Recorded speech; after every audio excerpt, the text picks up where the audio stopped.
Welcome back to the channel and thanks for clicking on that thumbnail. Today we're taking a look at the Kingbull Literider. This is a foldable e-bike and it is a sharp looking bike. It's all blacked out. I really like that look. Even the back rack, the seat post, the rims, everything's blacked out. So I can't wait to test ride and review it and see how this bike handles on the road, and hopefully it rides as good as it looks. We'll find that out, but first let's take a look at some of the specs.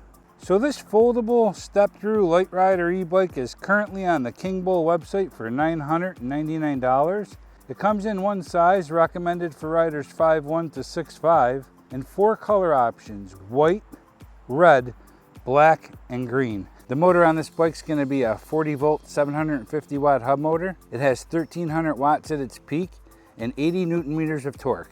Kingbull says you're going to get 50 miles of range on this bike. I'm sure that's going to be in pedal assist level 1 on flat ground with a Literider. So the removable 48-volt, 15-amp-hour battery is nested to the top of the down tube. You can charge this battery on or off the bike. To charge it on the bike, just lift up this little tab and charge it right here. To charge the battery off the bike, just go ahead and insert your key, unlock it, and lift it out. You'll be able to bring it in the house and charge it right here. To reinsert the battery, simply drop it back into place and pull your key out. Simple as that. On the right side of the battery, you're going to have an on-off power switch. Up at the top, you'll have a battery strength indicator. And on the left side is your charging port. And you'll charge it with a 48-volt, 3-amp-hour fast charger. On the left side of the handlebars, you'll have your control pad, your light, and your horn. On the right side of the handlebars, you'll have your 7-speed Shimano trigger shifter and your twist throttle. So to power on the bike, you're going to long press the power button. It looks like with the resolution of the camera, it's going to be difficult to see the screen, but up at the top, you have your energy bar. You're going to have your speed limit. Your pedal assist levels 1 through 5, and it's also going to switch through the different levels: eco, normal, and sport. And if you hit the power button, you'll cycle through the information on the screen, like your odometer, your tripometer, your voltage, your current, and your time of ride. And at the bottom of the display is a USB charging port right here. And to get into your advanced settings, where the parameters are, you're going to long press the plus and minus button and cycle through them with the power button. So you can see there's going to be several settings: 17, 19, all the way up to, it looks like 26. So there was 26 different settings we can change. And if you take a look at your Kingbull manual, you'll see there's 3 pages of them here that show you the meaning of each one. So you can go ahead and check those out as well and make those changes that you're comfortable making on this bike. I would just make sure I make note of each setting so that if I don't like what I change, I can always go back to where it was. This bike has a cadence sensor, so you're not going to have to work too hard when pedaling. 28 miles per hour top speed. Plastic foldable pedals with reflectors. A double-sided chain guard. A Shimano tourney derailleur with derailleur guard. So mounted up on these sharp black rims, you're going to have some CST BFT 20 by 4-inch tires with a nice off-road tread. Hydraulic disc brakes with 180 millimeter rotors. You're going to have some Mozo hydraulic front forks with 80 millimeters of travel, preload adjustment, and lockout. A huge integrated front light, along with an integrated tail light that's also a brake light. Stock on the bike are front and rear plastic fenders. Also included is a back rack. The bike weighs 71 pounds and has a weight limit of 400 pounds. So the saddle looks pretty decent. It has some give to it and feels like it might be a nice comfortable riding seat. So this bike has an exceptionally wide opening down here to step into the bike. And I really like the way they did this. It acts kind of as a handle. Or you could even run your bike lock through there when you're locking it up. Your minimum rider height is going to be 5'1", and your maximum will be 6'5". So let's take a look at that. That's your lowest. You can bring the handlebars and seat down. And this is what it's going to look like for a 5'1" rider. Let's take a look at it for the 6'5" rider. So it's going to be right up there. The handlebars are gonna come right up to about here. So this is gonna be your height for a 6'5" rider. That's pretty high. And your seat post is gonna be 30.4 by 350 millimeters. Let's show you how easy it is to fold this bike down. You're just gonna come over, flip your pedals down, lift up your kickstand, pull back on the safety and open the latch, place your leg against the frame, and just fold it in half. Wow, that is super simple. And then you can drop your handlebars by lifting up this latch, popping that open, letting them drop right down. So I don't know a foldable bike that's simpler than that. To open the bike back up, just go in the reverse order.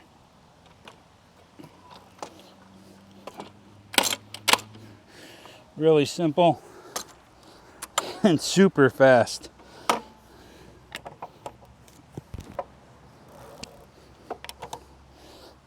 That's real time. That was super fast. The Kingbull Literider. This thing should be called the Night Rider. Look at it, all blacked out. Top speed on this bike should be 28 miles an hour, but we're gonna drop it right down to pedal assist level 0 and pedal it like a regular pedal bike and see how it does riding this bike, just like a regular pedal bike. I don't know how stable that front end is. Okay, this is one of the first foldable bikes that I've been able to ride no hands. So I don't recommend anyone ride no hands. I'm just trying to show you how stable this front end is. So you can see I'm moving my legs. Let me go down to gear 2. And this bike is moving along. It doesn't matter if the motor is on or off at this point while I'm pedaling, because my legs are moving just fine. We're riding at 8 miles an hour and I'm going up an incline. So that's not bad. That's not bad at all. So you can tell this bike will be fine if you run out of battery and you have to pedal at home. You'll get home just fine. Let's go out here on the main road and put it in gear 7 and increase our pedal assist level to 5. So I can see the display. It is a bit lighter in the sunlight, but the glare is probably blocking it from the camera view, but we're doing 19 miles an hour. This bike is rated to go up to 28 miles per hour. We're into a pretty strong headwind, and here we go. 21 miles an hour. The strange thing is I'm pedaling and I'm only getting 21.3, but if I engage the throttle, I'm getting a quicker speed. And it's usually the opposite. Usually your throttle only speed is slower than your assist speed when you're pedaling. So I'm doing 27 miles an hour I was doing going up a slight incline here. I feel like my pedal assist is stopping me just over 20. I'm gonna have to take a look in the settings and see if there's a setting that's stopping the pedal assist from going quicker. So this bike came with a bunch of accessories. I didn't really put any on here for now because I want you to be able to see the handlebars and everything while we're riding. But it came with 2 side mirrors, a bicycle pump, bungee cords, a cell phone mount. They were all extra accessories, and we didn't put any of them on right now because we just want to let you be able to see the handlebars the way they look and not have it covered up with a bunch of stuff. But let's go ahead and check out that 0 to 20 test. 0 to 20 throttle only, and here we go. Doing 14 miles an hour, 17, 19, there's 20. So there's 9 or 10 seconds, and there's my alarm. That's pretty good. So 9 or 10 seconds, and then we set the alarm off as soon as we hit that. Let's do that again. 0 to 20 throttle only, 17, 19, 20. So I'll have to take a look at that screen, but that was not bad. Not bad at all. So 9 to 10 seconds to get to 20 miles per hour, that's pretty good. So let's go ahead and do a GPS test and see if the bike speed is matching the GPS. So both are going 9-9, 10-10, 11-11, 12-12, 13-13, 14-14. They're spot on. This GPS is doing exactly the same speed as the display. So that's really good to see that they match up perfectly. We're going to come up here and test out the 5 different pedal assist levels 1 through 5 while pedaling and see how quick this bike is going. Pedal assist level 1, here we go. We're doing 5, 6, 9, 10. Pedal assist level 2, we're doing 11, 12, 13. Pedal assist level 3, 14, 15. Pedal assist level 4, 16, 17, 17.7, 18. Pedal assist level 5, 19, 20, 21, 21.7, 22.4. So I feel like that's all it's going to let me have. I wasn't able to get it past 22.3, but if I hit the throttle, I'll be able to go quicker than that speed. So let's go and check out our 0 to top speed, throttle only, using the 5 different pedal assist levels. Pedal assist level 1, 6, 9. Pedal assist level 2, 10, 11, 13, 14. Pedal assist level 3, 16, 18, 19. Pedal assist level 4, 20, 21, 22, 23. Pedal assist level 5, 24, 25, 26, 26.4, 26. So it looks like we're going to get up to 26 miles per hour. So there you have it, the 5 different pedal assist levels, throttle only 1 through 5. So we're going to do a brake test and we're going to stop on this white line right where this bag is. Each one of these parking spaces is about 9 feet. Let's get into it. Let's do it.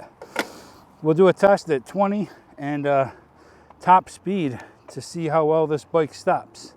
So first, let's go ahead and check it out at 20 miles per hour and see how this bike stops at 20. And then we'll increase the speed and see how that goes. That's 12, 15, it's 18, there's 20.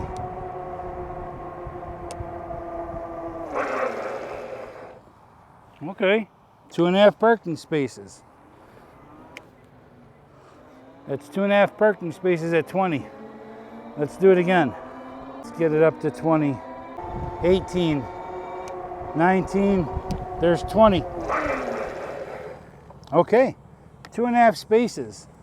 So 2.5 spaces at 20 miles per hour. Let's go ahead and get it as quick as we can go and see how it brakes at the top speed.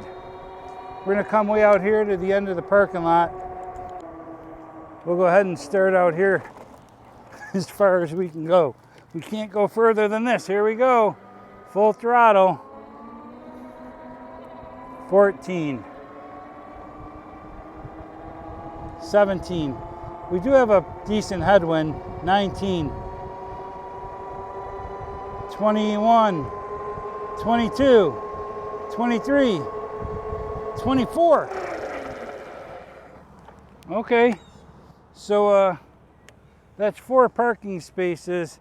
It flashed 25 just as I was braking, so that's 25 miles per hour. 2.5 parking spaces at 20 miles per hour and 4 parking spaces at 25. All right, let's get a feel for this bike off-road. We're doing 20 miles an hour through a field. Not too shabby. Here we go.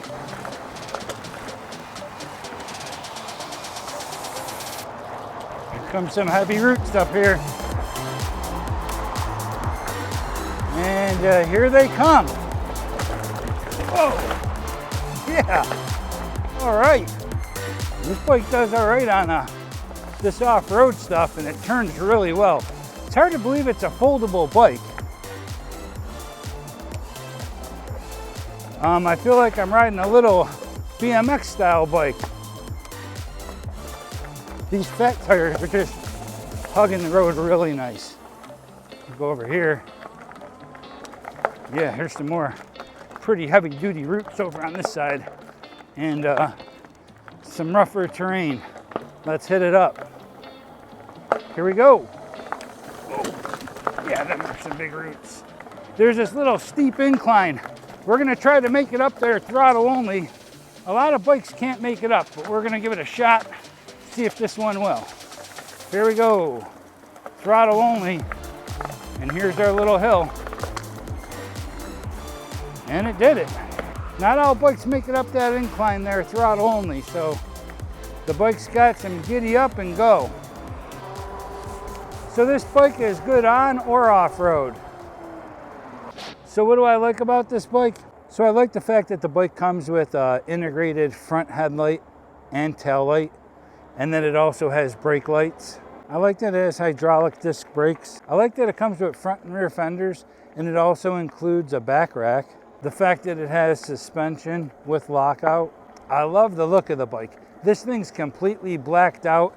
I really like that look. Has a really wide area to step through on this bike. That's really nice. And there's like a handle there that you can pick the bike up with, or even lock it up if you're trying to secure your bike at a store or something.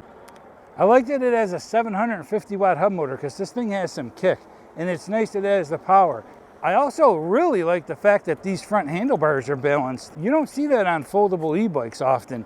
These handlebars are nice and balanced, and I rode no hands just to show you. I'm not going to do it through here because it's really bumpy, but yeah, I mean, I'm impressed with the fact that this bike has handlebars that are balanced as well as they are. So hopefully this video helped get you a little bit closer to your next buying decision on an e-bike, and if it is going to be this one, there's links in the description for you to purchase your own. It doesn't cost you a penny more, and it certainly supports the channel. So like always, thanks for watching. Ride safe, have fun, see ya.